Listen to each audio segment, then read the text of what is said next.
Good morning doctor. Good morning बच्चों।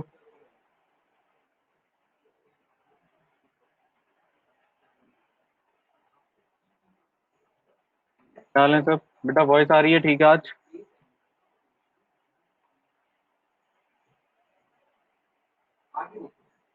Okay.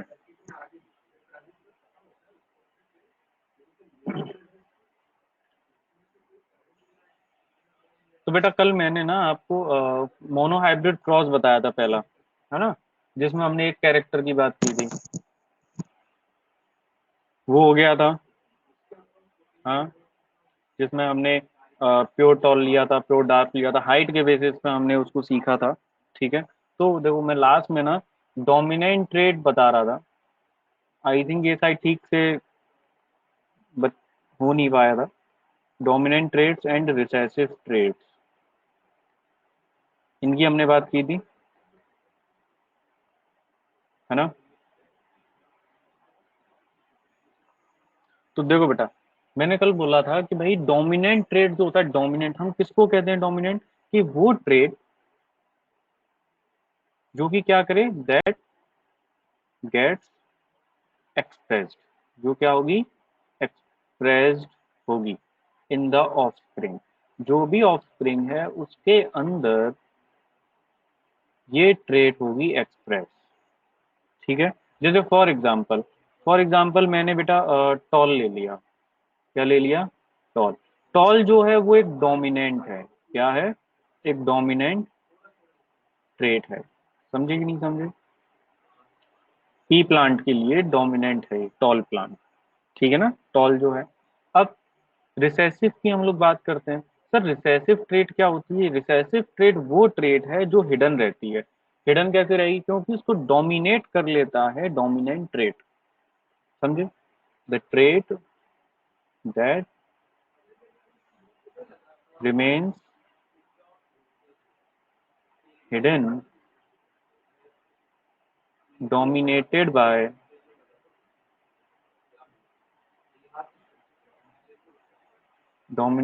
by the dominant trait.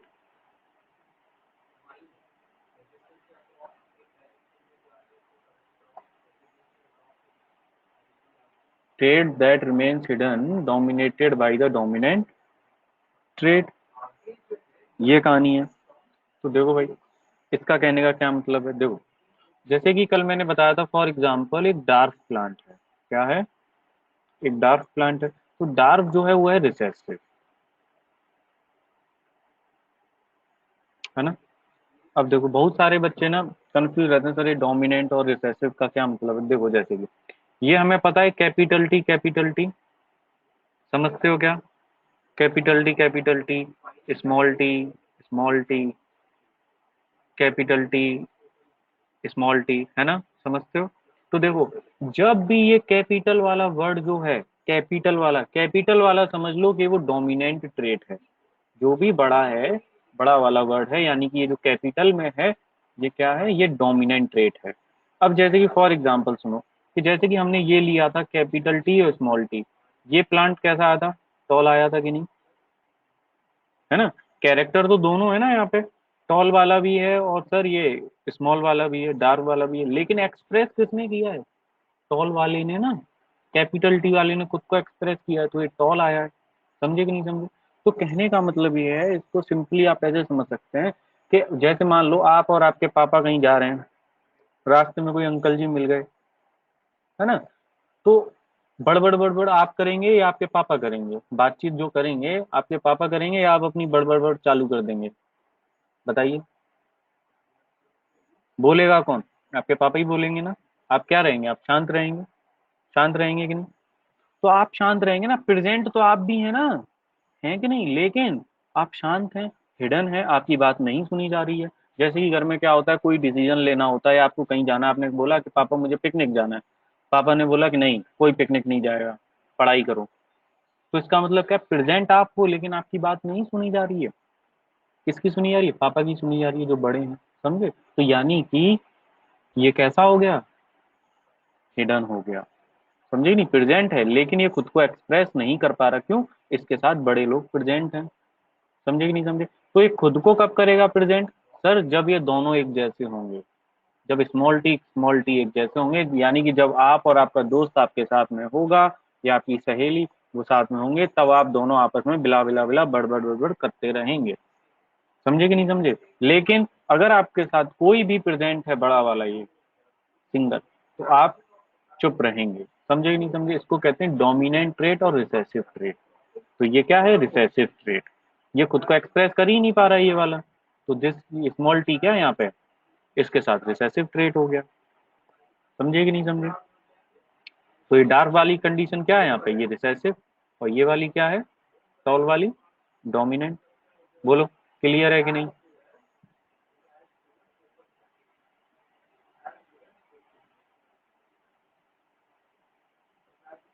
अब देखो जैसे फॉर एग्जांपल मैंने बताया था, ये याद आ रहा है, ईयर लोब का बताया था। अगर फ्री ईयर लोब है, अगर ये ईयर लोब फ्री है, जैसे आपने देखा होगा किसी किसी का ना ये लटका हुआ होता है, ये जिसमें कुंडल वगैरह इयररिंग्स पहनते हैं, ये लटका हुआ होता है किसी का, तो उसको क्या कहते हैं, वो डोमिनेंट है। और किसी का ये अटैच्ड रहता है, किसी का ये अटैच्ड रहता है, जैसे कि देखो मेरा अटैच्ड है, तो ये क्या है, एक रिसेसिव ट्रेट है। क्लियर? अब जैसे कि आई कलर पे हम लोग बात कर लें, ब्राउन आई कलर, ब्लैक आई कलर, तो अगर ब्राउन और ब्लैक है तो उसका मतलब है कि ये डोमिनेंट ट्रेट है। क्या है? डोमिनेंट। वहीं अगर आई कलर ब्लू हो जाए, कैसा हो जाए, ब्लू, तो वो कैसा होगा, रिसेसिव। समझे कि नहीं समझे? क्लियर है?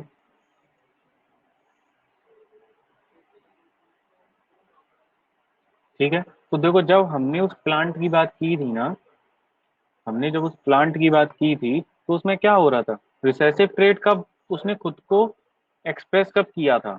देखो अगर फॉर एग्जांपल मैं आपको समझाने के लिए बता दूं फिर से, देखो हमने इस तरीके से दो प्लांट लिए थे सर, है ना? इसमें capital T small T, capital T small T, इसका सेल्फ पॉलिनेशन कराया था, याद है, F2 जनरेशन में, कि भाई याद है कि नहीं? तो देखो इसका क्रॉस पॉली सेल्फ पॉलिनेशन हमने कराया, तो हमें कितने प्लांट्स मिले थे, 4 मिले थे, इस तरीके से।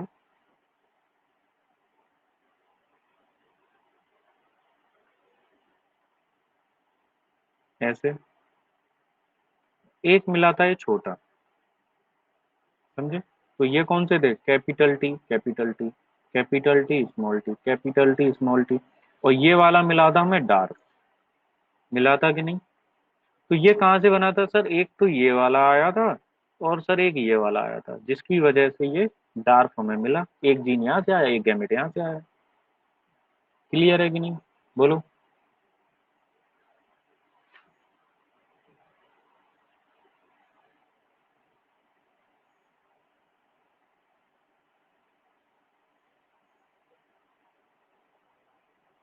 क्लियर? देखो,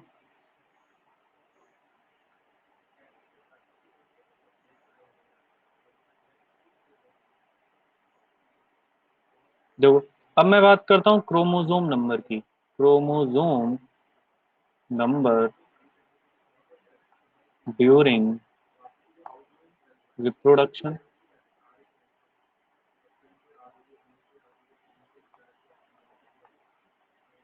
क्रोमोसोम नंबर ड्यूरिंग रिप्रोडक्शन, है ना? तो देखो बेटा क्या होता है, जब एक नया ऑर्गेनिज्म होता है, तो ह्यूमंस में जो नया ऑर्गेनिज्म आता है वो ड्यूरिंग द सेक्सुअल रिप्रोडक्शन आता है कि नहीं, है ना? तो उसके जो भी सारे सेल्स हैं वो कैसे हैं, डिप्लॉयड हैं। कैसे हैं? डिप्लॉयड हैं। बच्चे बड़े कंफ्यूज रहते हैं, सर हैप्लॉयड हैं, हम हैप्लॉयड हैं या डिप्लॉयड हैं? भाई हम सब कैसे हैं, डिप्लॉयड हैं। हमारे सारे सेल डिप्लॉयड हैं। यानी कि सर जो क्रोमोसोम नंबर की आप बात कर रहे हो, क्रोमोसोम, क्रोमोसोम, वो हमारे पास कैसे होते हैं, पेयर्स में होते हैं। पेयर्स में होते हैं तो कितने पेयर होते हैं, 23 पेयर होते हैं, यानी कि नंबर में कितने हो गए, 46, 46 क्रोमोसोम हो गए कि नहीं, और पेयर कितने हो गए, 23। होता है कि नहीं होता है सर? है ना? अब सुनो, इसमें टर्मिनोलॉजी सुनो, कि सर मेल होता है और सर फीमेल होता है ना? है ना? इनके जो सेक्स सेल्स होते हैं, इनके जो सेक्स सेल्स होते हैं वो कंबाइन करते हैं और बनाते हैं क्या, जायगोट। जैसे कि मान लो भाई इसके सेक्स सेल को मैंने एन बोल दिया, इसके सेक्स सेल को मैंने एन बोल दिया, तो ये जायगोट बनाएंगे, 2n बना लेंगे, बन गया कि नहीं डिप्लॉयड? बन गया ना। 2n को क्या बोलते हैं, डिप्लॉयड बोलते हैं। n को क्या बोलते हैं, हैप्लॉयड बोलते हैं। समझे? तो यानी कि सर 23 यहाँ से आएगा, 23 यहाँ से आएगा, हाफ नंबर ऑफ क्रोमोजोम जाता है, हाफ नंबर ऑफ क्रोमोजोम जाएगा ना, तभी तो यहाँ पे 46 होगा। होगा कि नहीं? तो टोटल हो गया कि नहीं यहाँ पे इस ऑफस्प्रिंग के पास, बोलो, है ना? तो यानी कि सर ये जो स्पर्म है ना यहाँ पे, स्पर्म, ठीक है, मेल का जो स्पर्म है उसमें 23 क्रोमोसोम्स थे सर। कितने थे? 23। तो सर इसमें इसको अगर मैं क्लासीफाई करूँ ना, थोड़ा सा और क्लासिफिकेशन कर दूं, तो 22 जो होते हैं वो होते हैं ऑटोजोम्स। कौन से होते हैं? ऑटोजोम्स। और वन वन जो होता है वो होता है सेक्स क्रोमोजोम। क्या होता है? सेक्स क्रोमोजोम, जिसको क्या नाम दिया जाता है? एलोजोम। क्या बोलते हैं उसको? एलोजोम। क्लियर है कि नहीं? एज इट इज एग में भी वही वही कंसेप्ट है सर, कि 23 होंगे, जिसमें से 22 तो सर ऑटोजोम होंगे, +1 सेक्स सेल होगा, सेक्स क्रोमोजोम। बोलो, क्लियर है कि नहीं? तो भाई,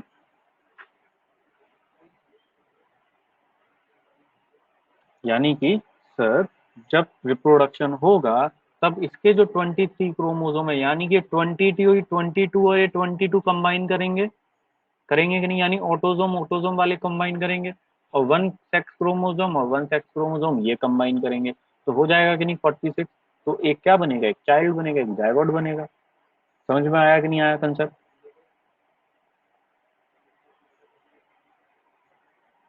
है ना? क्लियर? यानी कि सर जो 22 प्लस ऑटोजोम्स आपने लिखा, एक सेकेंड, 22 ऑटोजोम्स +1 सेक्स सेल, है ना? मैं 1 लिखा है, सेक्स सेल है ये, ठीक है। ये तो मेल से आया, और प्लस सर, प्लस कहाँ से आएगा? 22 ऑटोजोम एक्स से आएगा, और +1 सेक्स सेल, है कि नहीं? सर ये इसके साथ कंबाइन कर जाएगा, ये इसके साथ कंबाइन कर जाएगा, तो सर 44 +2 कितने हो गए सर? 46 हो गए कि नहीं? क्या बन जाएगा सर? एक जायगोट बन जाएगा, एक चाइल्ड बनेगा। बोलो, क्लियर है ना? कहीं कोई डाउट तो नहीं है? बेसिक से एकदम ग्राउंड लेवल से मैं चीजें ही बता रहा हूँ, बेटा किसी को कोई परेशानी तो नहीं है?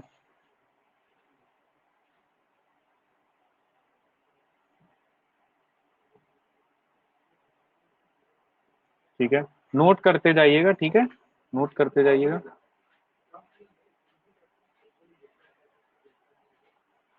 तो देखो, ऑटोजोम और सेक्स क्रोमोजोम जो होते हैं वो हमें पता चल गए सर, ऑटोजोम ये होते हैं, सेक्स क्रोमोजोम ये होते हैं, है ना? और हमेशा हमारे पास ये पेयर में होते हैं। कैसे होते हैं? पेयर में होते हैं, ठीक है। और हैप्लॉइड डिप्लॉइड का तो कोई दिक्कत नहीं है। डिप्लॉइड किसको कहते हैं? चलो मैं नेक्स्ट स्लाइड में बताता हूँ। What is diploid? What is diploid? Sir यानी कि cell with 2 complete sets of chromosome.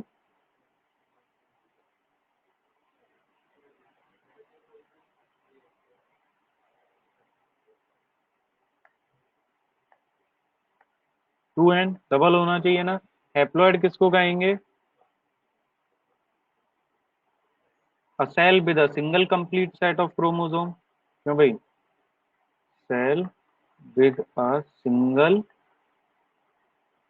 Complete set, जिसको क्या कहते हैं? एन कहते हैं। तो भाई, complete set of chromosome.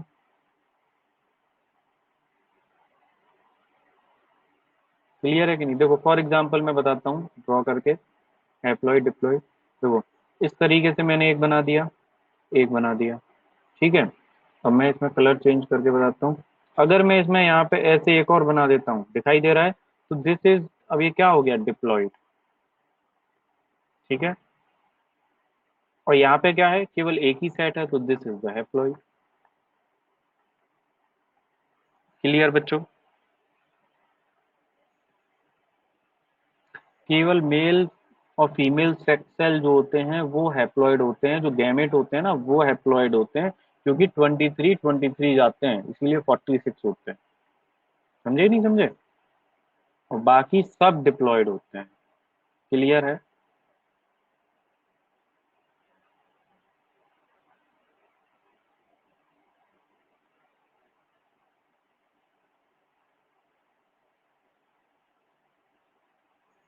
Next देखो बेटा। तो क्रोमोजोम वगैरह जो होता है ना, बच्चे क्रोमोजोम में बहुत ज्यादा परेशान रहते हैं, सर ये क्रोमोजोम है, ये न्यूक्लिक एसिड है। कोई मुझे ये बताओ कि डीएनए आरएनए का फुल फॉर्म क्या होता है? हम लोग क्रोमोजोम की तो हम लोग बात कर रहे हैं, डीएनए आरएनए का फुल फॉर्म बताओ।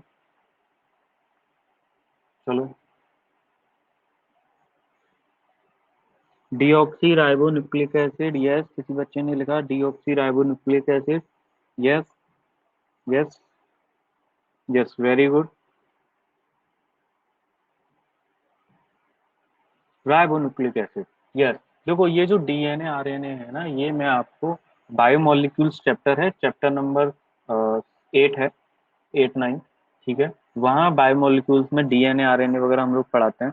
तो आपने कभी ये सोचा है कि सर हमने ये डीऑक्सी देखा यहाँ पे, सर ये डीऑक्सी है, डीऑक्सी राइबो लिखा हुआ और सर इसमें केवल राइबो लिखा हुआ है ना? सुना है कि नहीं? न्यूक्लिक एसिड तो है ही। सर ये डीऑक्सी का क्या मतलब है यहाँ पे? सोचा है कभी ऐसा क्यों आ रहा है? कोई भी बच्चा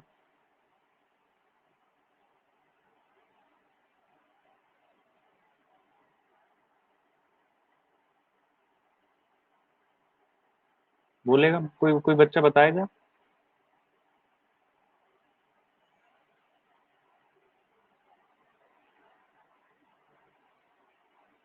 इसमें डीऑक्सी का क्या मतलब है? आंसर तो नहीं पता तो मैं बताऊंगा फिर जल्दी से। बोलो।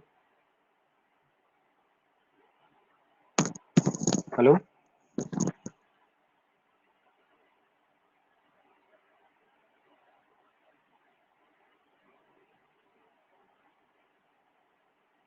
हेलो बेटा, वॉइस नहीं आ रही है क्या? हेलो। अक्षता, पायल, दिव्या, प्रगति, किरण, अनीश, जयंत, अजिंक्य।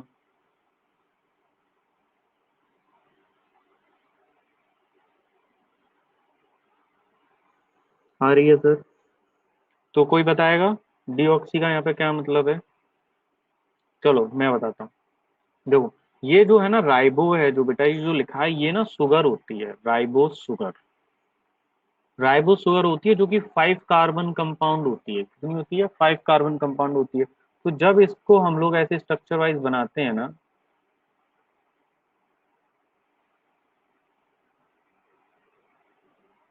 अरे एक सेकेंड, एक टेढ़ा बनता है।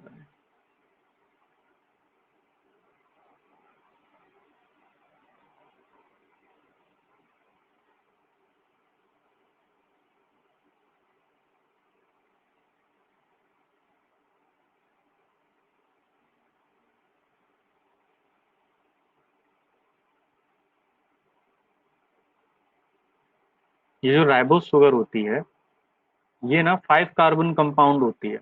5 कार्बन कंपाउंड। तो होता क्या है कि डीऑक्सी लिखा है ना, डीऑक्सी का मतलब है डेफिशिएंसी। डेफिशिएंसी, समझे? डीऑक्सी का मतलब है डेफिशिएंसी, एब्सेंट। ऑक्सी, ऑक्सी मतलब ऑक्सीजन। समझ रहे हो क्या? डीऑक्सी का यहाँ पे क्या मतलब है? ऑक्सी मतलब ऑक्सीजन, ठीक है। और डी मतलब, पहली बात तो डी, डी वर्ड आया था ना, डाई, तो मतलब टू, सेकंड। और इसका मतलब है डेफिशिएंसी, यानी कि ये जो शुगर का ये जो कंपाउंड होता है ना, उसके सेकंड नंबर के कार्बन पे ऑक्सीजन की कमी होती है। समझे कि नहीं समझे? डीएनए के अंदर ये जो डीऑक्सी लिखा है, उसका मतलब ये है कि जो राइबोस शुगर है यहाँ पे, इसके सेकंड कार्बन पे ऑक्सीजन की कमी है, जिसकी वजह से इसका नाम पड़ा है डीऑक्सी राइबो। समझे कि नहीं समझे? क्लियर हुआ क्या?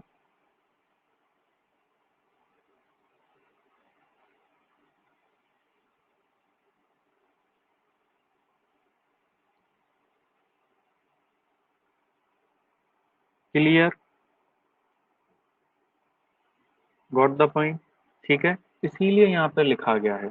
अब बच्चे कहते हैं सर ये जो डीएनए आरएनए है, ये जो न्यूक्लिक एसिड है सर, ये क्या है ना? न्यूक्लिक एसिड क्या है? तो न्यूक्लिक एसिड क्या है? न्यूक्लियस में रहने वाला एसिड। भाई ये न्यूक्लिक एसिड क्या है? क्या है न्यूक्लिक एसिड? न्यूक्लियस में रहने वाला एसिड। और वो क्या है सर? या तो सर डीएनए है या आरएनए है। समझे कि नहीं समझे? डीएनए है या आरएनए है। और ये क्रोमोसोम कैसे बनता है सर? क्रोमोसोम एक थ्रेड लाइक स्ट्रक्चर है सर। क्या एक थ्रेड लाइक स्ट्रक्चर है? Nucleus of cell of nucleus में देखने को मिलेगा। किससे बनता है सर? डीएनए से बनता है। ये जो क्रोमोसोम है किससे बनता है? डीएनए से ही बनता है। ठीक है ना? जिसके पास जीन्स होते हैं। समझे कि नहीं समझे? तो आपने जो क्रोमोसोम देखा होगा ना, बहुत ज्यादा थिक होता है, ऐसे होता है कि नहीं? एकदम कंडेंस स्ट्रक्चर होता है कि नहीं? थ्रेड अगर मान लो ऐसे है, तो जब क्रोमोसोम बनेगा तो इस तरीके से वो थ्रेड ऐसा कंडेंस हो जाएगा। इसका पता है, इसका फॉर्मूला ये जो है ऐसा मैकेनिज्म, वो हम रियल लाइफ में किससे एग्जांपल ले सकते हैं? टॉवेल इस्तेमाल करते हैं सब लोग। टॉवेल इस्तेमाल करते हैं क्या? चादर वगैरह इस्तेमाल करते हैं, बेडशीट वगैरह, है ना? कभी उसको धोया है आपने वॉशिंग मशीन वगैरह में हाथ से, या कभी? है ना? तो देखो, अगली बार जब भी ऐसा कुछ हो तो उसको नोटिस करना कि देखो चादर है या टॉवेल है, वो बड़ी होती है, लंबी होती है ना, आप उसको वॉश कर रहे हैं, तो आपको ना उसको क्या करना है? वाटर उसमें से निकालना है। क्या करना है? पानी में धो के उसमें से वाटर निकालना है। तो जनरली लोग क्या करते हैं, मम्मी वगैरह क्या करती हैं कि एक एंड तो वो खुद पकड़ लेती हैं, और दूसरा एंड वो किसी बच्चे को अपने को पकड़ा देती हैं। तो उसको आप घुमाइए, दोनों को क्या करिए, आप घुमाइए। एक इस साइड घुमाइए और एक उस साइड घुमाइए। समझे कि नहीं? तो जब आप उसको घुमाएंगे ना, तो वो क्या होगा, पास में आ जाएगा कि नहीं? कंडेंस हो जाएगा कि नहीं हो जाएगा? पानी भी निकल जाएगा और कंडेंस भी हो जाएगा। यही होता है क्रोमोसोम, ऐसे ही बनता है बिल्कुल। समझे कि नहीं समझे? क्लियर हुआ क्या मैं क्या बता रहा हूँ?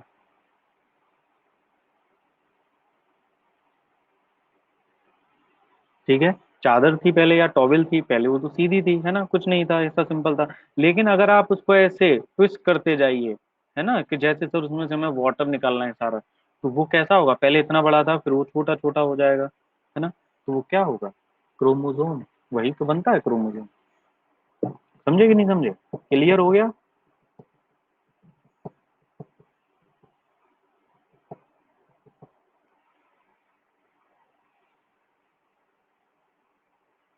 और एक चीज हमेशा याद रखिए कि मैंने देखो आपके फर्स्ट लेक्चर में ही बोला था, जब भी जितने भी बच्चे थे, कि बायोलॉजी हम जो पढ़ रहे हैं ना, वो लिविंग पढ़ रहे हैं। हम किसके बारे में? लिविंग के बारे में। यहाँ पे कोई भी चीज हाइपोथेटिकल नहीं है। जितनी भी चीजें हमारे डेली लाइफ में होती ही होती हैं, हम उनके एग्जाम्पल ले सकते हैं वहां से, और आराम से उसको समझा जा सकता है, जिससे लॉन्ग टर्म के लिए हमारा कंसेप्ट बना रहे। समझे कि नहीं समझे?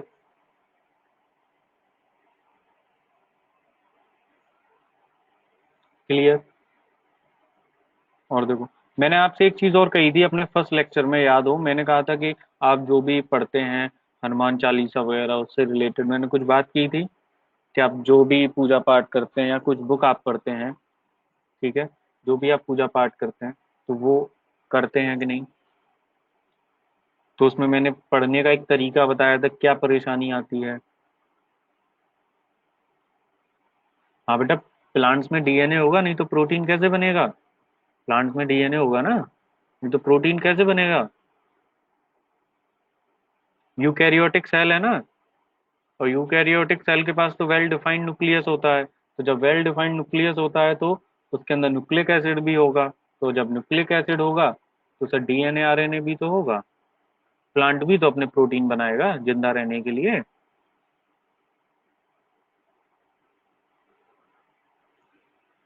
समझे कि नहीं समझे?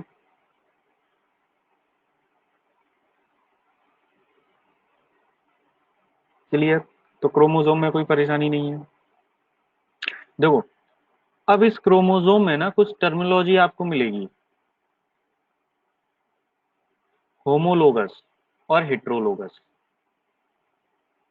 देखो ये, और इसके बाद ना मैं आपको कितने बच्चे हैं जिनको प्रोकैरियोट और यूकैरियोट में कोई दिक्कत नहीं आती है, कभी भूलते नहीं है, प्रोकैरियोट यूकैरियोट अच्छे से समझा हुआ है?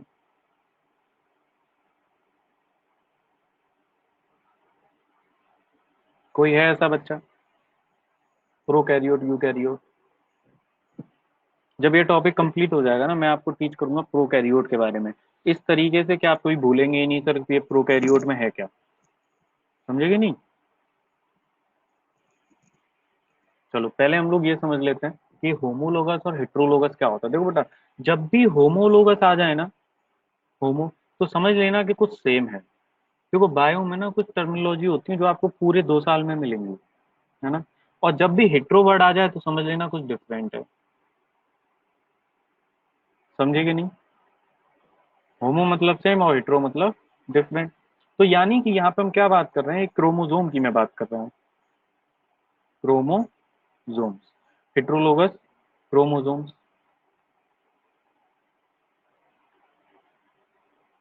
तो देखो होता क्या है कि भाई ये जो दोनों होंगे ना होमोलोगस, यानी कि सेम साइज के होंगे, सेम साइज एंड शेप, यानी कि ये सब सेम होंगे। शेप अगर ये मान लो एक मोटा है तो दूसरा भी मोटा होगा, एक पतला है तो दूसरा भी पतला होगा। समझे कि नहीं समझे? तो सेम साइज सेम शेप के होंगे। क्लियर है कि नहीं? यानी दोनों के पास सेम टाइप की ट्रेड्स होंगे, वियर कर रहे होंगे। समझे कि नहीं समझे? बहुत ही आसान है, कुछ नहीं है।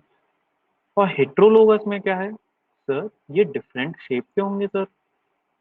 कैसे होंगे? डिफरेंट इन शेप होंगे सर, साइज में डिफरेंट होंगे सर, और फंक्शन भी सर इनका अलग होगा फिर उस वक्त। Yes, just like sister chromatids, yes. Exact replica होती है ना, तो होमोलोगस क्रोमोसोम्स होते हैं सिस्टर क्रोमेटिड्स। दोनों बहनें हैं ना, तो दोनों बहनें तो एक जैसी होंगी ना।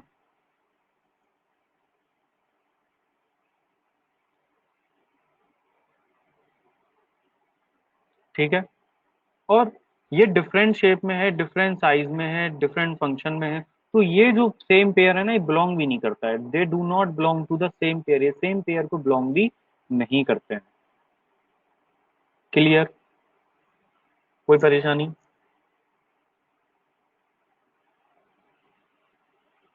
पता है जब ट्वेल्थ की बायोलॉजी पढ़ोगे ना, ट्वेल्थ की बायोलॉजी, तो उसमें बेटा ये जेनेटिक्स चैप्टर मिलेंगे आपको दो, जेनेटिक्स चैप्टर मिलेगा और बायोटेक्नोलॉजी के मिलेंगे दो चैप्टर। उस पूरी ट्वेल्थ की बायोलॉजी में 16 चैप्टर हैं total, according to NCERT 16 chapter हैं, जिसमें से केवल ये 4 चैप्टर हैं जो कि अच्छे हैं, आपको पढ़ने में मजा आएगा। बाकी की ट्वेल्थ की बायोलॉजी में कहीं कुछ नहीं है। तो आप एक बात याद रख लीजिए कि आपको जो अपनी सबसे पहले जो स्ट्रॉन्ग करनी है ना जो चीजें, वो 11th की स्ट्रॉन्ग करनी है, स्टार्टिंग फेज। अगर आपका ये स्ट्रॉन्ग है, जैसे कि बायोलॉजी, 11th में बायोलॉजी के 22 चैप्टर हैं, और हर चैप्टर अपने आप में ऐसा लगता है कि नया जीवन दे रहा है क्या भगवान, खत्म होने का नाम ही नहीं लेता है चैप्टर। समझे?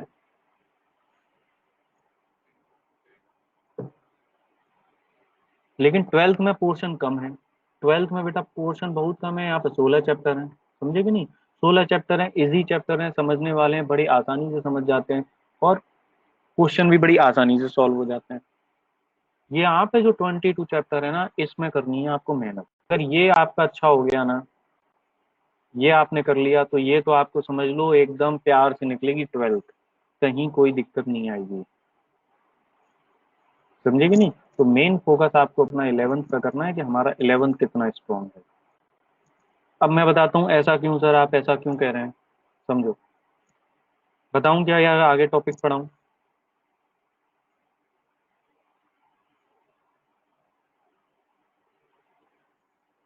देखो होता क्या है कि जब बच्चा 11th में आता है ना, 11th में बच्चा आता है, जैसे आप लोग आए हैं बच्चों, तो क्या होगा कि अभी आप जो पढ़ेंगे 11th का सिलेबस ही पढ़ेंगे ना।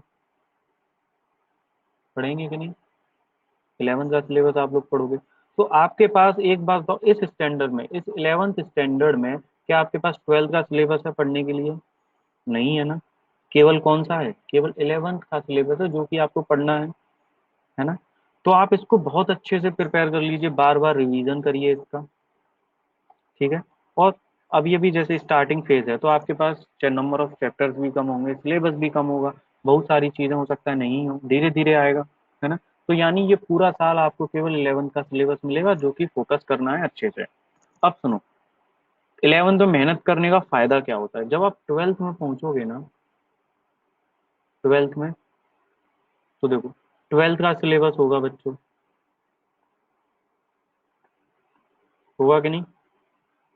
12th का सिलेबस पढ़ना है डेली, जो भी प्रेजेंट चल रहा है ना। अब ये आपका क्या हो गया, ये आपका पास्ट हो गया कि नहीं 11th तक?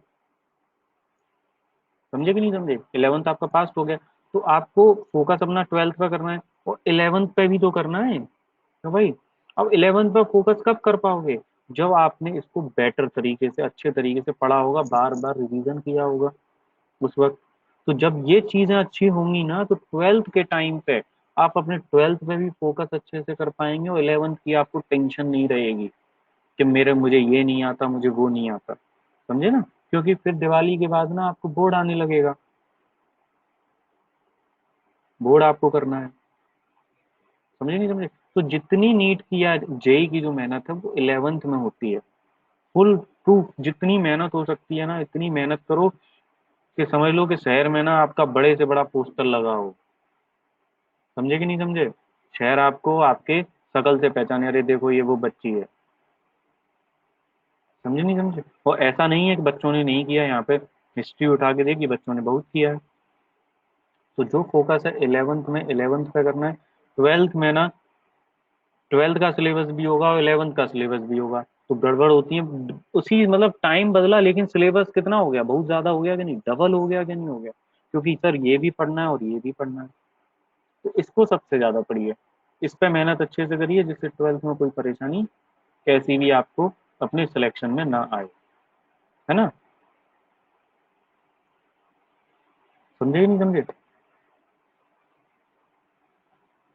क्लियर हो गया। तो जो फोकस है वो उस फोकस को यहाँ पे लगाइए स्टार्टिंग में। तो ये आगे, मैं हमेशा कहता हूँ ना कि आपका जो जो भी प्रेजेंट चलता है उस प्रेजेंट पर खूब अच्छे से काम करिए, पास्ट अपने, फ्यूचर अपने आप अच्छा होगा, है कि नहीं।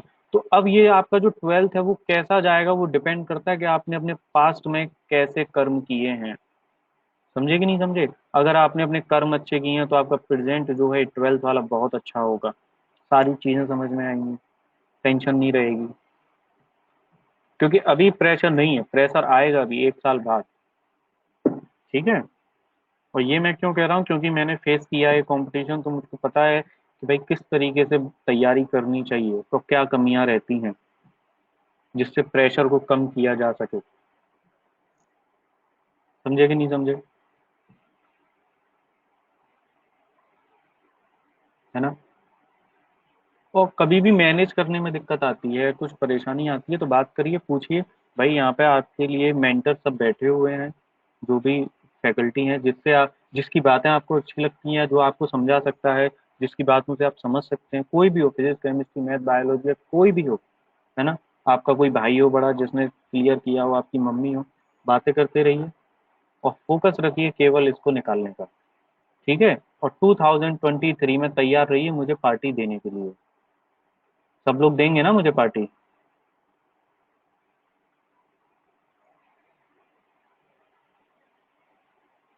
कि भाई,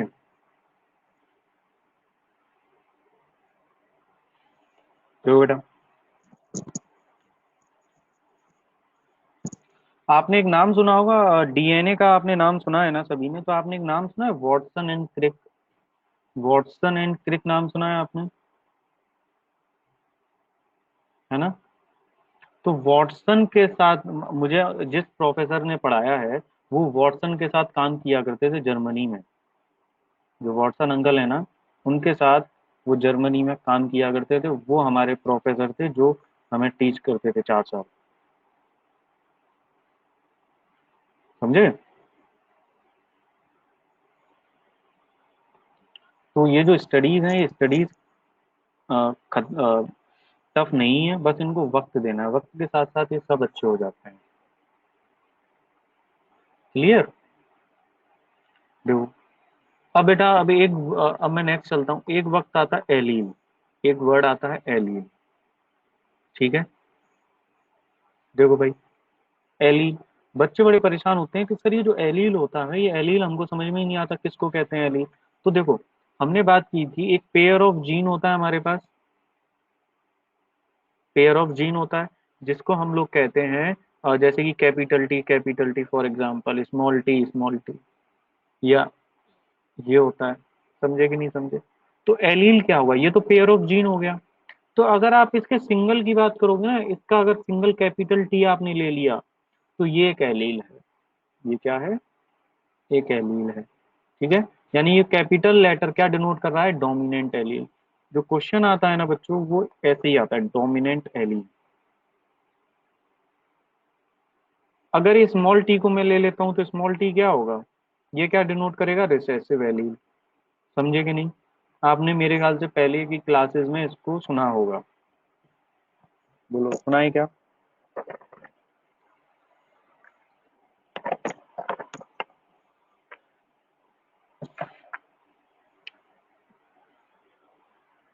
ब्रेकफास्ट कर लिया सभी ने?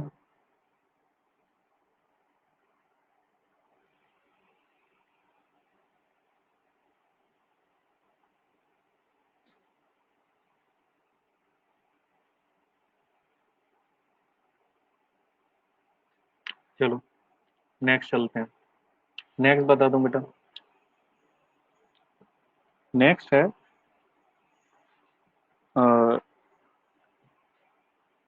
Homozygous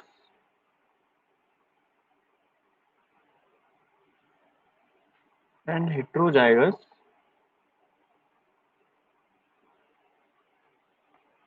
organism. समझे क्या? Homozygous and heterozygous organism. देखो, इन्हीं टर्मिनोलॉजी को इस्तेमाल करके नीट ना क्वेश्चन देता है, और कुछ नहीं आता उसके क्वेश्चन में, टर्मिनोलॉजी पूछी जाती है मेनली, है ना? होमोजाइगस हेट्रोजाइगस ऐसे पूछेगा। तो देखो, होमोजाइगस ऑर्गेनिज्म हम किसको कहेंगे? होमोजाइगस ऑर्गेनिज्म सर हम उसको कहेंगे, ऑर्गेनिज्म, यस किसी ने आंसर दिया था अभी शायद, organism with dominant, sorry dominant नहीं, आइडेंटिकल होगा, organism with identical, identical allele on homologous chromosome.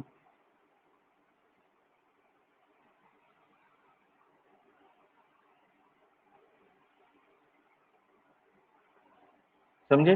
Homozygous का क्या मतलब? Organism with identical allele. For example sir, example तो दीजिए, जैसे ही कैपिटल टी, स्मॉल टी। समझे कि नहीं? जैसे याद है इसका क्या बताया था? सेल्फ ब्रीड कराया था कि भाई, अगर आप, ये अभी हम लोग यही पढ़ रहे हैं, ठीक है, इफ सेल्फ ब्रीड, अब जैसे कि आपने इसको सेल्फ ब्रीड कराया, ठीक है, तो जो ऑफस्प्रिंग आएंगी ना, ऑफस्प्रिंग जो आएंगी वो सेम ट्रेट की आएंगी। ऑफस्प्रिंग कैसी आएंगी? सेम ट्रेट की। अगर आपने सेल्फ कराया, सेल्फ और क्रॉस को ना, जैसे मैं कहता हूँ सेल्फ पॉलिनेशन, क्रॉस पॉलिनेशन, उसको समझते हैं ना? सेल्फ कहने का मतलब, फॉर एग्जाम्पल मैंने कैपिटल टी ले लिया, और ये भी कैपिटल टी ले लिया, ये ऑर्गेनिज्म मैंने ले लिया, और मैंने इसका क्या कराया? Self pollination. देखो भाई, ये गैमेट बन गए, गैमेट बनने के टाइम पे अलग अलग हो जाते हैं, ठीक है, सेग्रीगेशन हो जाता है। तो अब इसके हमें जो भी मिलेंगे ऑफस्प्रिंग, कैसे मिलेंगे सारे के सारे?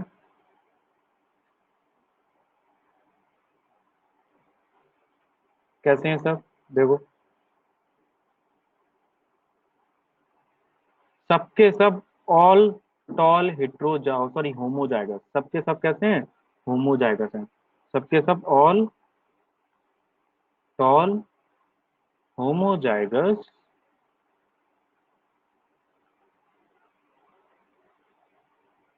समझे कि नहीं समझे? क्लियर हो गया क्या?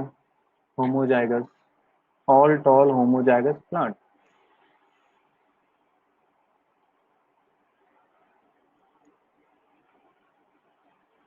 हेलो बेटा, वॉइस इज कमिंग। हेलो, समझ में आया? जो ऑल टॉल होमोजाइगस हम किसको कहेंगे? अब देखो मैं हेट्रोजाइगस की भी बात करता हूँ। चलो,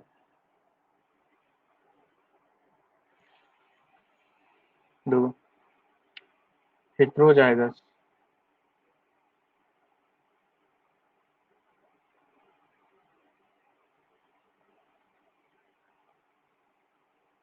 हेट्रोजाइगस ऑर्गेनिज्म आप किसको कहोगे कि भाई हेट्रोजाइगस ऑर्गेनिज्म है ये?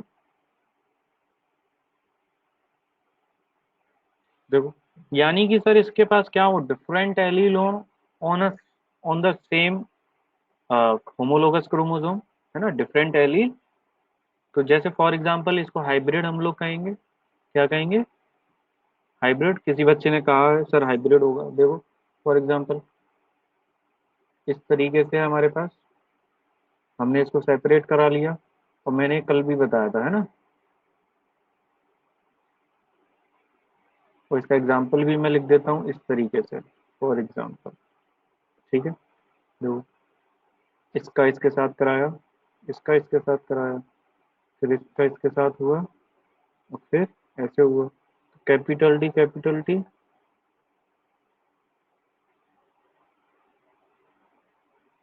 Small T.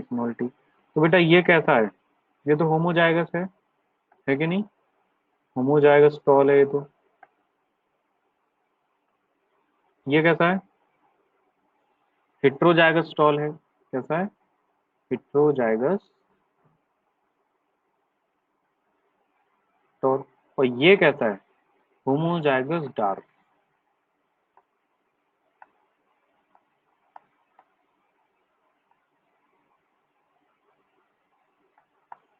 क्लियर क्या बच्चों? बोलो, समझ में आया कैसे निकल के आती है progeny?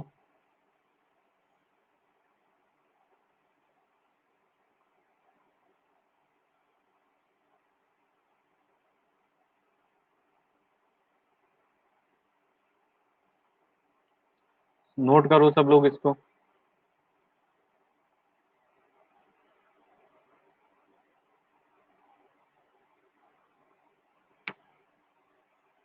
Clear?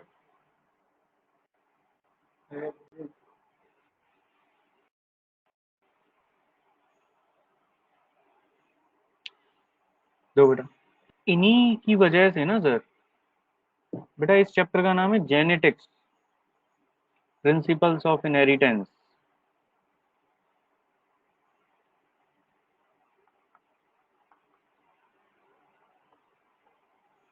Principle of dominance, ये आपने पढ़ा है मेरे ख्याल से, ये आपने पढ़ा होगा पहले, principle of dominance. Principle of dominance आपने पढ़ा होगा, है ना? तो इन्होंने क्या बोला? इन्होंने बोला कि भाई मान लीजिए कोई हिट्रोजाइगस ऑर्गेनिज्म है ये, कैपिटल टी स्मॉल टी, ये इन्होंने बोला ये कैसा है? हिट्रोजाइगस टॉल प्लांट है। तो ये जो टॉल प्लांट है ना, इसमें जो दो एलील है ना, एक स्मॉल टी एक कैपिटल टी, है ना, दो एलील है, लेकिन इसमें एक ही है जो खुद को क्या करेगा, एक्सप्रेस करेगा, और दूसरा कैसा रहेगा, हिडन। ये कैसा रहेगा? हिडन। और ये क्या करेगा? एक्सप्रेस। समझे? तो ये जो प्रिंसिपल ऑफ डोमिनेंस है, ये दिया था किसने? हमारे मेंडल साहब ने। जब उन्होंने ये सब तैयार एक्सपेरिमेंट्स वगैरह किए, तो उन्होंने प्रिंसिपल ऑफ डोमिनेंस दे डाला कि देखिए भाई ऐसा ऐसा होगा, अगर कोई हेट्रोजाइगस ऑर्गेनिज्म है तो उसमें दो एलील होंगे, है ना, तो वो खुद को एक्सप्रेस करेंगे, लेकिन उसमें होगा क्या, एक ही खुद को एक्सप्रेस कर पाएगा जिसको कहेंगे हम डोमिनेंट ट्रेट, और एक होगा रिसेसिव जो हिडन होगा। क्लियर? तो प्रिंसिपल ऑफ डोमिनेंस आता है क्वेश्चन,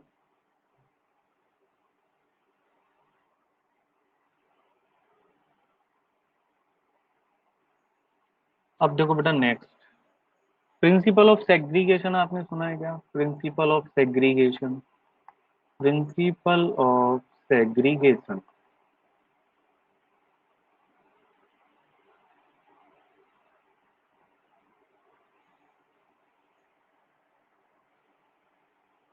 बोलो। सेग्रीगेट करना मतलब अलग अलग करना, सेग्रीगेट करना मतलब अलग अलग करना। तो देखो इसमें होता क्या है, इन्होंने बोला कि भाई कोई भी हाइब्रिड टॉल प्लांट है, कोई भी हाइब्रिड टॉल प्लांट है, ठीक है, हाइब्रिड प्लांट है, ऐसे मान लीजिए कैपिटल टी स्मॉल टी, है ना, ये टॉल है। तो इन्होंने बोला तो इसमें एक्सप्रेस कौन कर रहा है खुद को? कैपिटल टी कर रहा है ना। तो केवल एक ही और एक एलील खुद को एक्सप्रेस नहीं कर रहा है। तो इन्होंने बोला कि जब ये अलग हो जाएंगे ना, at the time of gamete formation, जब गैमेट फॉर्मेशन होगा तो ये अलग अलग हो जाएंगे ऐसे। तो इनकी आइडेंटिटी वापस आ जाएगी, इनकी आइडेंटिटी इनके पास वापस आ जाएगी। यानी कि ये जो कैपिटल टी है स्मॉल टी है जो हाइब्रिड है, ये अलग कब होगा? गैमेट फॉर्मेशन के टाइम पे। समझे कि नहीं समझे? गैमेट फॉर्मेशन के टाइम पे। तो ये इसमें जो भी एलील है वो अपनी आइडेंटिटी फिर से रिटेन कर लेगा। समझे कि नहीं समझे?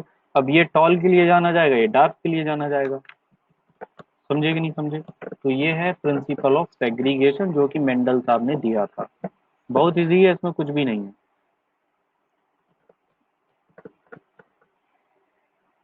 है कि नहीं?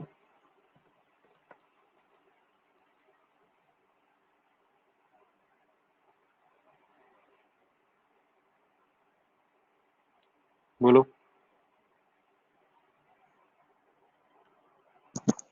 हेलो, वॉइस आ रहा है बेटा?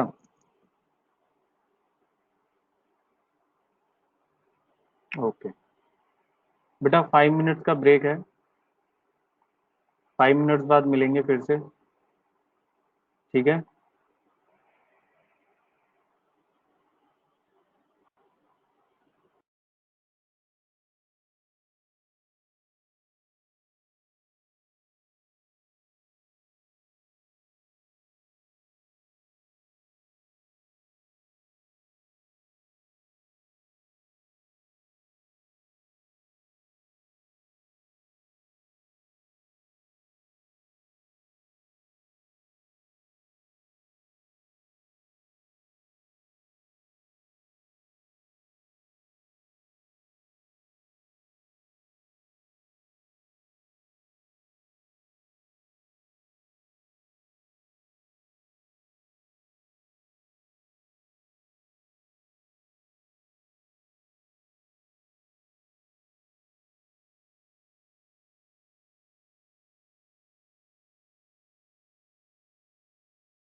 हेलो बेटा, वापस आ जाओ।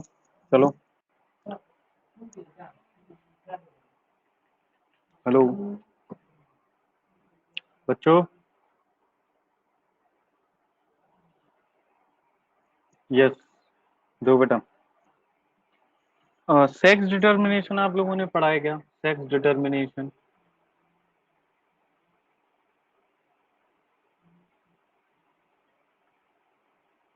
है ना? देखो भाई, क्या होता है sir sex determination? Sir sex determination में क्या होगा कि सर जो मेल होता है ना, जैसे मेल है सर ये, तो मेल के पास सर 44 प्लस एक्स वाई, ये वाला क्रोमोसोम होगा, है ना? एक्स वाई जो कैरेक्टरिस्टिक है वो किसकी है? मेल की है कि नहीं? और फीमेल जो है सर, फीमेल में क्या होगा सर? 44 प्लस एक्स एक्स होगा कि नहीं? तो देखो, अब मैं आपको इसको और क्लासिफाई तरीके से पढ़ाता हूँ। देखो, 44 क्रोमोसोम है, तो अगर ऑफस्प्रिंग में ट्रांसफर होंगे तो 22 होंगे, होंगे कि नहीं? प्लस एक केस ये है कि सर एक्स जाए, और एक केस ये है सर 22 प्लस वाई जाए। तो भाई, या तो सर ये जाएगा या ये ट्रांसफर होगा। एक्स वाई तो होने से रहे दोनों, या तो एक्स होगा या वाई होगा, है ना? और फीमेल के केस में अगर बात करें सर, तो देखिए, तो 22 प्लस एक्स और 22 प्लस एक्स, है ना? दोनों ही कंडीशन में सर एक्स जाएगा, है कि नहीं? एक्स जाएगा।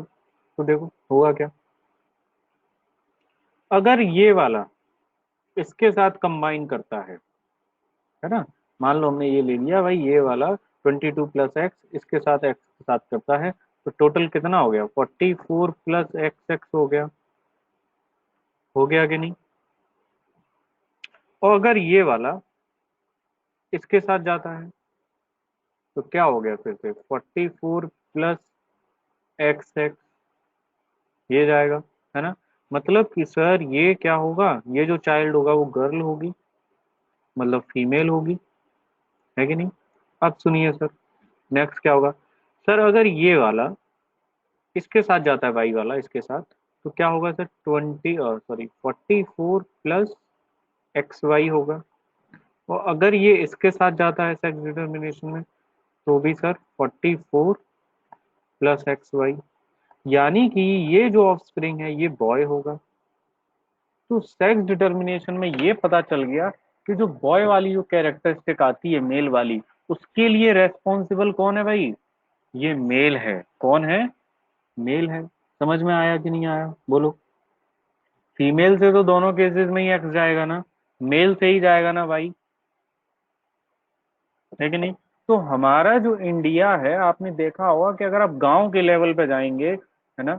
अब तो लोग पहले से समझदार हो गए हैं। पहले क्या था, भाई जो फीमेल्स हुआ करती थी उनको टॉर्चर किया जाता था ना, कि भाई लड़का नहीं हो रहा है, लड़का नहीं हो रहा है, वो जो चाइल्ड को बर्थ दे रही है वो गर्ल हो रही है ना? आपने देखा होगा ये हरियाणा जो था, हरियाणा में जो गर्ल्स थी, फीमेल का रेशियो कितना ज्यादा कम है, फीमेल का रेशियो कितना ज्यादा कम है। तो वहां पे ना उन लेडीज को रेस्पॉन्सिबल माना जाता था कि ये गर्ल हो रही है ना? तो उनको ये नहीं पता कि भाई इसमें इस फीमेल का कोई भी हाथ नहीं है, जो भी है वो इस मेल के अकॉर्डिंग है। क्यों भाई? जो भी है इस मेल के अकॉर्डिंग है। एक्स क्रोमोसोम जाता है कि वाई क्रोमोसोम जाता है, कौन सा इसके साथ मैच करेगा वो तो इस मेल की खासियत है ना। समझे कि नहीं समझे? क्लियर हुआ कि नहीं हुआ? तो हमारे हिंदुस्तान में इसकी बहुत बड़ी प्रॉब्लम है। आज भी मतलब लेडीज जो है, आप देखेंगे बहुत सारे ऐसे केसेस आपको मिलेंगे जिसमें गर्ल होने पे फीमेल को ही दोषी करार दिया जाता है कि भाई मतलब सारी का सारा जो कसूर है उनका है, उसमें तो कोई कसूर नहीं है ना भाई। उनकी क्या गलती है? कोई गलती नहीं है।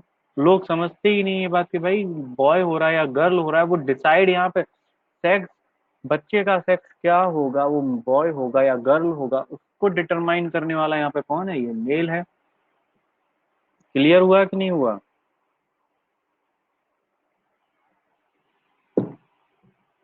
लेकिन आज भी ऐसे बहुत सारे केसेस हैं निकल के आते हैं। जिसकी वजह से गर्ल के चक्कर में वो जो लेडीज होती है उसको टॉर्चर किया जाता है ना, डोमेस्टिक वायलेंस किया जाता है। बहुत सारे केसेस निकल के आते हैं कि नहीं। और जब हम ये सेक्स डिटर्मिनेशन अपने स्टडीज एजुकेशन में हमें पढ़ाया जाएगा तो हम ये चीज समझेंगे ना कि भाई पहले के जो लोग हैं जो समझदार हैं उनको तो दिक्कत नहीं है, लेकिन जो समझना ही नहीं चाहते या जिनको पता भी है फिर भी नहीं समझना चाहते, तो ऐसे लोगों का कोई क्या ही करेगा। कि भाई क्लियर। चले बेटा नेक्स्ट।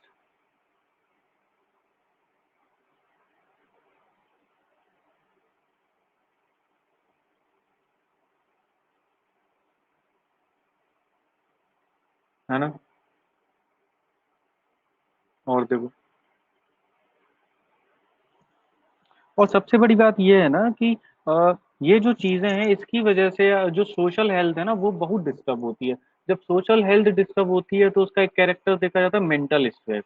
मेंटल स्ट्रेस आता है कि भाई आप देखेंगे आज भी कि भाई आज हम लोग इक्वेलिटी की बात करते हैं, जैसे गर्ल है और बॉय है कि नहीं। ऐसी बहुत सारी जगह है जहाँ पे इस गर्ल को ये बोला जाता है कि भाई आप ऐसा मत करिए, आपको ऐसा नहीं करना है, आपकी बाउंड्रीज ये हैं, तो इनको एकदम बैन करके रखा जाता है। वहीं इस बॉय को फ्रीडम दे दी जाती है उस चीज की, है ना।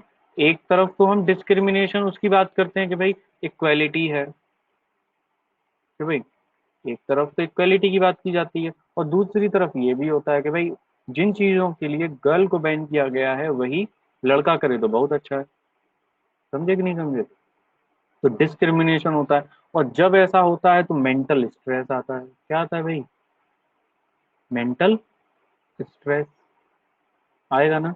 और रही बात ये कि गर्ल को कमजोर समझा जाता है, हो सकता है कि वो फिजिकली थोड़ा सा एज कंपेयर टू मेल वो थोड़ा सा वीक एज अ फिजिकली, ठीक है, फिजिकल वर्क के लिए। अगर आप आज उनको देखें वो ऐसा हिंदुस्तान का ऐसा कोई भी फील्ड नहीं है जहाँ पे वो टॉप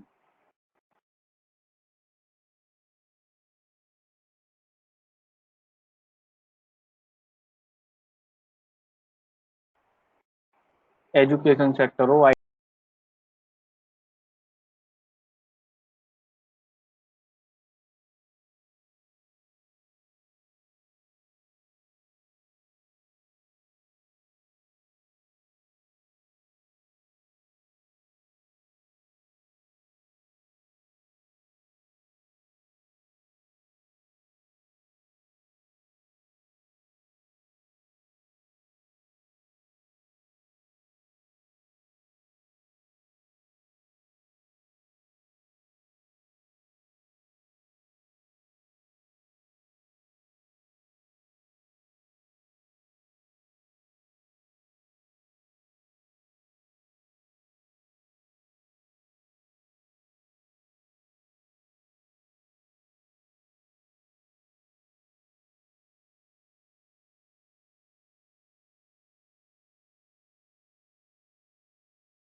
अरे यार ये काम ही नहीं कर रहा है,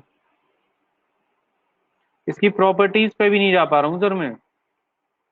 ये पंचिंग में तो कुछ कर रखा है इन्होंने। हेलो हेलो, बेटा वॉइस आ रहा है क्या।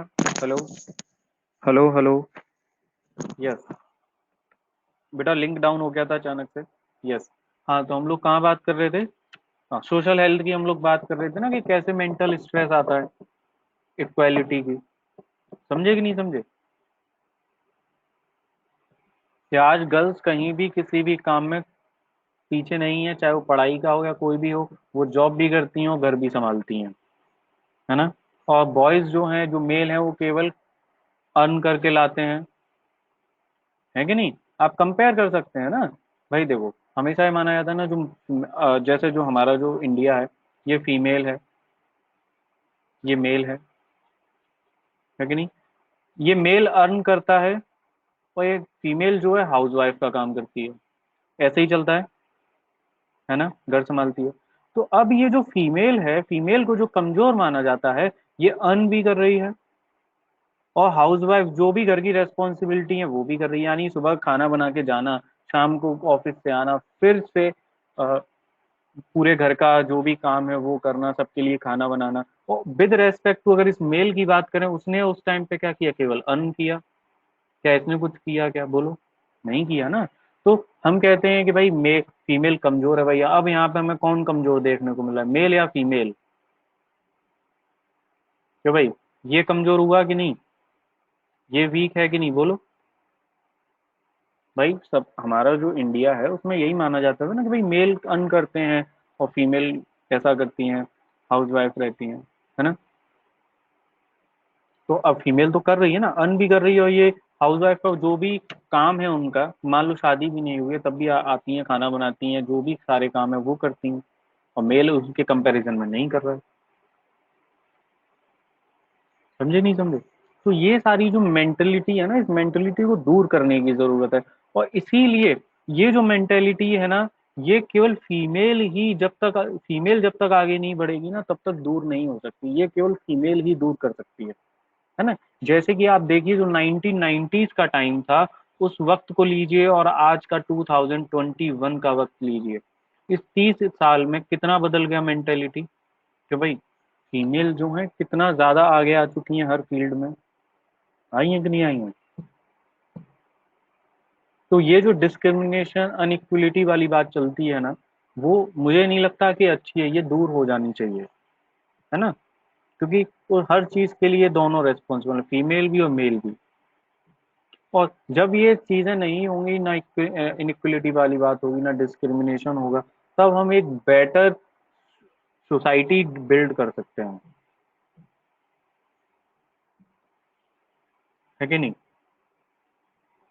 और ऐसी तो बहुत सारी जगह मिलेंगी जहाँ पे ना लोग ये कहते हैं गर्ल्स को नहीं पढ़ना चाहिए, गर्ल्स को नहीं पढ़ाना चाहिए, ऐसे बहुत सारे लोग मिलेंगे, इनकी शादी कर देनी चाहिए। भाई क्यों? एज अ ह्यूमन इनके पास उतने ही राइट्स हैं जितना कि इस मेल के पास हैं। क्यों भाई, संविधान में कुछ ऐसा लिखा है क्या फीमेल के पास कम राइट्स हैं और मेल के पास कम है? एज अ ह्यूमन दोनों के पास सिमिलर राइट्स हैं, जितना इनके पास, जितना मेल के पास, उतना फीमेल के पास। तो ये क्यों ना पढ़ें? और जब ये कर सकती हैं तो क्यों ना करें? समझे नहीं समझे? मैं आपको एक एग्जांपल देता हूँ। आपने पढ़ा हो, आप लोग कभी अगर देखते हो तो, जो यूपीएससी के रिजल्ट वगैरह आते हैं, 2014 के टाइम पे 2014 के टाइम पे यूपीएससी में एक गर्ल थी जिनका नाम था इरा सिंघल, है ना। बेटा ये फिजिकली हैंडीकैप्ड थी। कैसी थी? फिजिकली हैंडीकैप्ड थी। ये डॉक्टर बनना चाहती थी, सर्जन बनना चाहती थी, है ना। लेकिन ये फिजिकल हैंडीकैप्ड होने की वजह से इनके पापा ने इनको डॉक्टर बनने से रोका कि भाई तुम पढ़ना चाहती हो तो बहुत अच्छा है, लेकिन हो सकता है कि तुम अपनी इस बॉडी की कैपेबिलिटी की वजह से, जो तुम्हारे अंदर नहीं है, तुम हो सकता है कि वो सर्जन ना बन पाओ, वो ऑपरेशन ना कर पाओ, है ना। तो इन्होंने क्या किया, अपनी पढ़ाई जारी रखी और यूपीएससी दिया और फर्स्ट रैंक छोड़ दिया। समझे नहीं समझे? आप चेक कर सकते हैं, गूगल पे मिलेगा, एरा सिंगल बहुत ही फेमस पर्सनैलिटी है गर्ल्स में। समझे? तो जो लोग हैं ना, जो लोग कहते हैं कि भाई गर्ल्स नहीं कर सकते या ये ऐसा वैसा, वो सब मुझे नहीं लगता कि ऐसा होना चाहिए। क्यों नहीं कर सकते? क्यों भाई, एक मेल ही थोड़ी ना आईएएस ऑफिसर बनेगा, एक गर्ल भी तो बनेगी। क्यों भाई? बेटा वॉइस नहीं आ रहा है क्या? कोई कुछ बोल नहीं रहा है?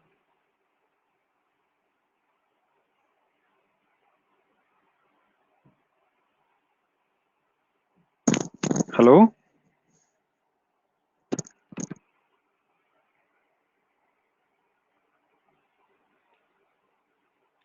ठीक है। तो देखिए, तो ये सारी जो चीजें हैं ना, उसको दूर करने के लिए ना आप ही लोगों को काम करना पड़ेगा। मेहनत करिए अच्छे से, एकदम खूब पढ़िए और आगे जाइए, है ना।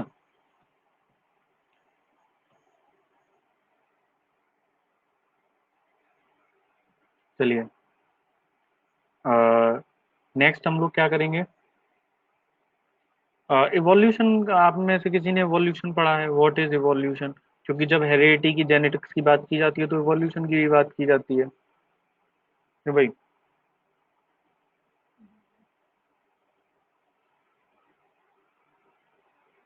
क्या है evolution?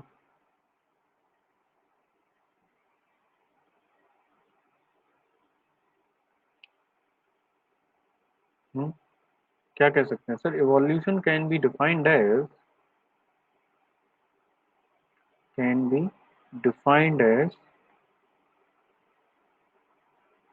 sequence of gradual development of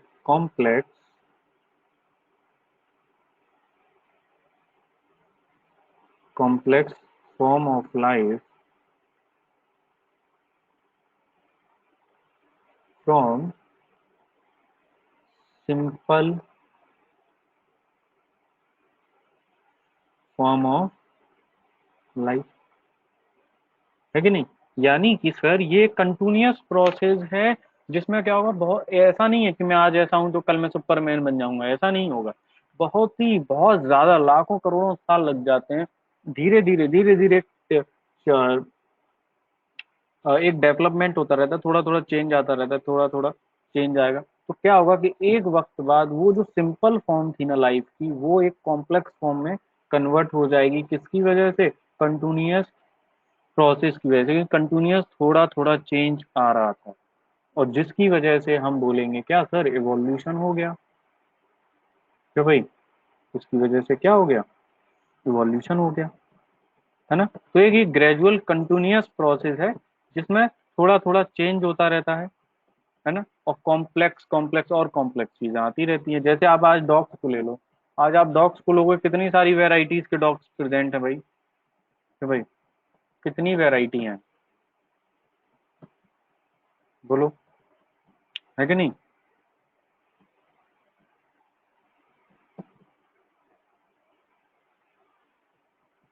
तो ये है कहानी इवोल्यूशन की। तो ये जो इवोल्यूशन है ना, ये सबके केस में उतना ही काम करता है। यानी कि अगर एज अ ह्यूमन बीइंग मैं हूं, जैसे कि मेरा काम है टीचिंग, क्या है, मान लीजिए भाई मेरा काम है टीचिंग, है ना, मतलब स्टडी, पढ़ाई, है कि नहीं? अगर मैं अपने अंदर कोई भी चेंज ना लाऊं, मैं अपनी पढ़ाई लिखाई छोड़ दूं, तो क्या होगा? धीरे धीरे मेरी जो नॉलेज है वो कम हो जाएगी, क्योंकि मैं मेहनत ही नहीं कर रहा हूँ। तो धीरे धीरे वो जो नॉलेज है वो बढ़ेगी ही नहीं, और कम होती चली जाएगी। अगर वही मैं डेली का डेली, अगर मैं थोड़ा सा भी अगर पढ़ाई करता हूँ, थोड़ा सा भी, है ना, मान लीजिए मैं डेली अगर एक करता हूँ, तो धीरे धीरे मैं पूरी की पूरी एक बुक को खत्म कर दूंगा। तो भाई खत्म कर दूंगा कि नहीं? तो कुछ चेंज आएगा कि नहीं आएगा? धीरे धीरे आएगा ना। वही क्या होगा, इवोल्यूशन होगा। तो मेरे लिए क्या है कि भाई मुझे लगातार कुछ ना कुछ पढ़ते रहना है, वो मेरे लिए बहुत अच्छा है ना। और सुनिए, पढ़ाई लिखाई का मतलब ये नहीं है कि आपको जॉब ही करना है, आप किसी प्रेशर में हैं, ऐसा नहीं है। पढ़ाई लिखाई खुद के लिए की जाती है हमेशा। क्यों? क्यों की जाती है?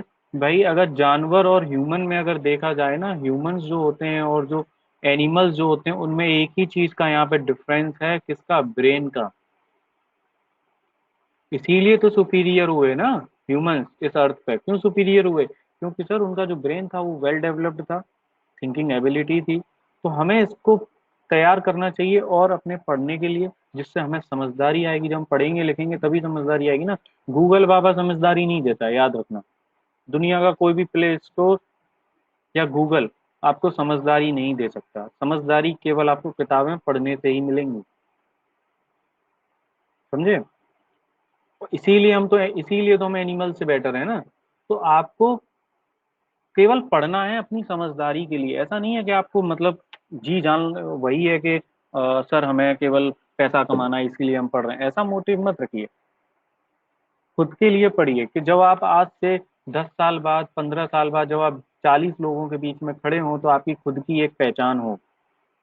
आप खुद को इंट्रोड्यूस कर पाए कि भाई मैं ऐसे ऐसे बिलोंग करती हूँ, मैंने ऐसे ऐसे पढ़ाई की है। जब कोई आपसे पूछे तो आप फख्र से कहें, भले ही आप कुछ करें ना करें, कि भाई मैंने नीट में सिलेक्शन लिया था। समझे कि नहीं समझे? तो वो जो चीज होगी ना, वो जो प्राउड होगा, वो दुनिया के किसी भी पैसे से नहीं खरीदा जा सकता, है कि नहीं। और पढ़ाई से ना आप अपनी लाइफ को बहुत इजी बना सकते हैं, कंफर्ट बना सकते हैं, तो अपनी लाइफ के लिए डिसीजन ले सकते हैं जो भी लेने हैं। अगर पढ़ेंगे लिखेंगे नहीं तो इसे एनिमल में और ह्यूमन में क्या ही डिफरेंस रह जाएगा, कोई डिफरेंस नहीं है। समझे कि नहीं। आपने देखा होगा कि जो पुराने लोग होते थे, आपने देखा होगा कि आपके जो मम्मी पापा हैं, दादा दादी जी हैं, वो बहुत पढ़े लिखे होंगे, है ना, तो वो आज भी इतने ज्यादा तेज होंगे कि आप उनसे कंपेयर नहीं कर सकते। आप उनसे कंपेयर नहीं कर सकते। ये नहीं है कि वो जॉब कर रहे हैं या नहीं, या वो कितने पढ़े थे, लेकिन उस वक्त की वो पढ़ाई देखिए। जैसे फॉर एग्जांपल मैं घर जाता हूँ अपने, तो मेरे पापा क्या करते हैं, मुझे चेक करने के लिए ना, जब मैं पढ़ता था 11 12 में, तो चेक करने के लिए ना मुझे कोई कोई ना कोई ऐड करने के लिए कोई हिसाब किताब पकड़ा देते थे, कोई बिल वगैरह। तो क्या कहते थे, लाओ इसको 11, कि इसको चेक करके बताइए कितना टोटल हो गया। तो उससे होता क्या था कि मुझे लगता था टाइम, और पापा ऐसे ही फिंगर्स पर कर देते थे। तो मुझसे पता है क्या कहते थे, क्या एटीएन बनोगे तुमको तो ठीक से जोड़ना भी नहीं आता है। समझे कि नहीं समझे। तो घड़ी ऐसे बार बार बेइज्जती करते रहते थे। तो पढ़ाई जरूरी है, आप कम काम क्या करते हैं उससे फर्क नहीं पड़ता है ना। चीजों को समझने के लिए, आगे जाने के लिए पढ़ाई जरूरी है।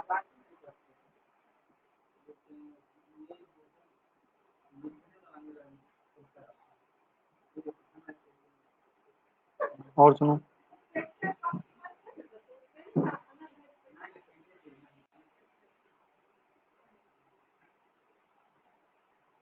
मैंने आपको वेरिएशंस तो बता दिए थे ना बेटा, वेरिएशन किसको कहते हैं। वेरिएशंस इस टॉपिक के बता दिए थे ना, कि वेरिएशन क्या है।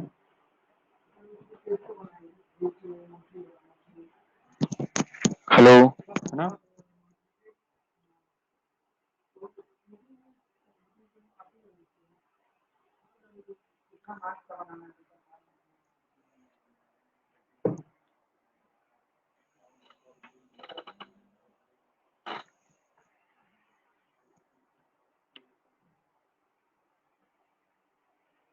हम्म,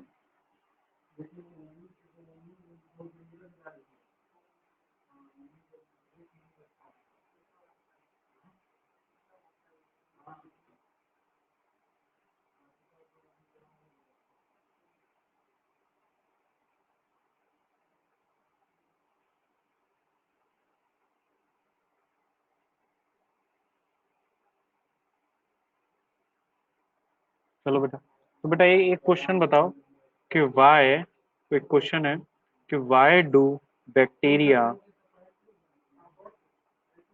look alike. Why do bacteria look alike, बताओ। Why do bacteria look alike, क्या होगा इसका आंसर।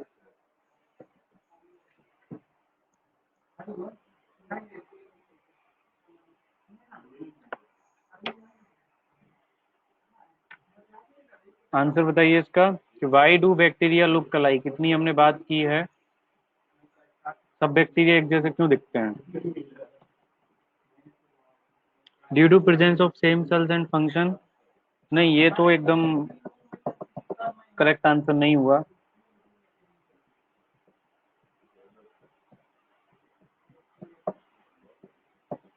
भाई सेम सेल तुम्हारे पास है, सेम सेल मेरे पास है, सेम लंग तुम्हारे पास है, सेम लंग मेरे पास है, तो हम लोग भी तो सेम फंक्शन कर रहे हैं, लेकिन अलग अलग है ना।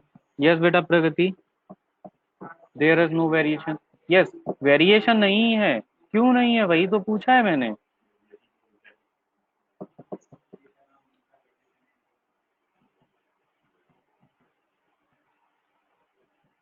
स्फेरिकल कोकोनस, मेरा क्वेश्चन आप समझिए, मैंने क्या पूछा है कि why do bacteria look alike, जो बैक्टीरिया होते हैं वो एक जैसे क्यों दिखते हैं। और मैंने कल की क्लास में स्टार्टिंग में ही ये बताया था, वेरिएशन जब मैंने बताया था तो तभी मैंने ये बताया था कि भाई इसका आंसर क्या होगा, कि हम लोग अलग क्यों दिखते हैं अपने मम्मी पापा से, और ये जो ऑर्गेनिज्म है ये एक जैसे क्यों दिखते हैं। यस, किसी ने आंसर दिया, they reproduce asexually. Yes,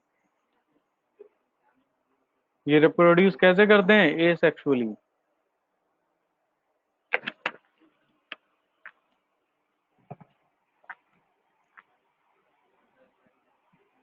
they reproduce by asexual mode of reproduction।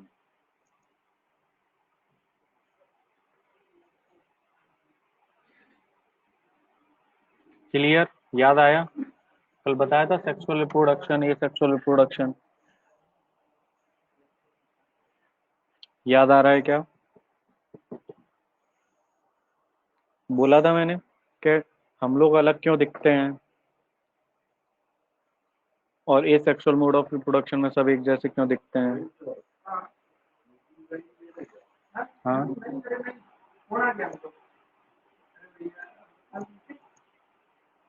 Clear? ठीक है। तो बेटा आज का ये जो भी हेरिडिटी इवोल्यूशन से जो भी हमने बात की थी, जितनी भी टर्मिनोलॉजी थी, ये सारी क्लियर है? किसी को कुछ भी और जानना है, कुछ भी और पूछना है?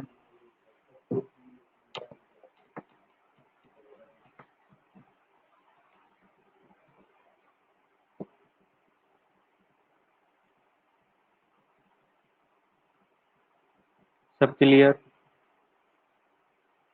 ठीक है।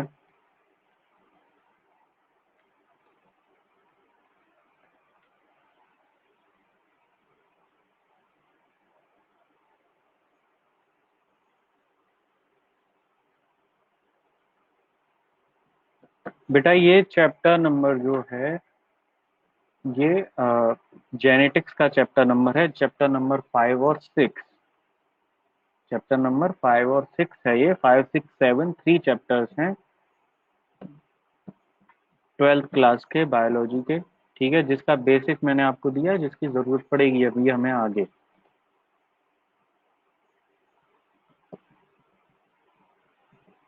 ठीक है।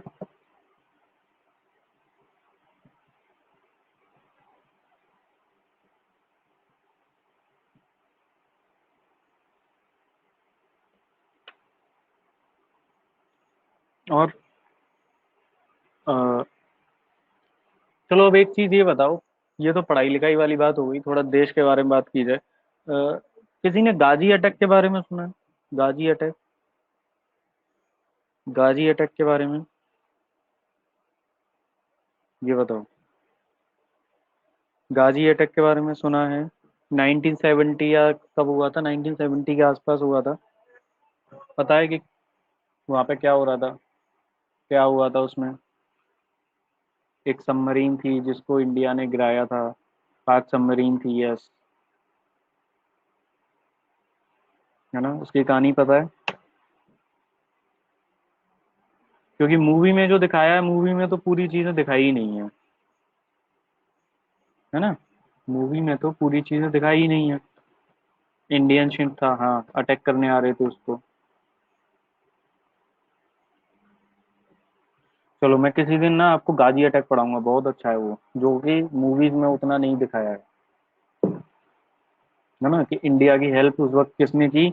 और अगर उस वक्त ऐसा नहीं हुआ होता तो आज मैं बैठ के आपको लेक्चर नहीं दे रहा होता, है ना आप सुन पा रहे होते।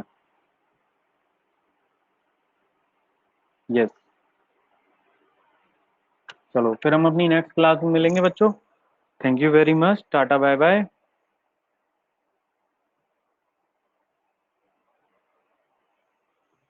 And have a nice day.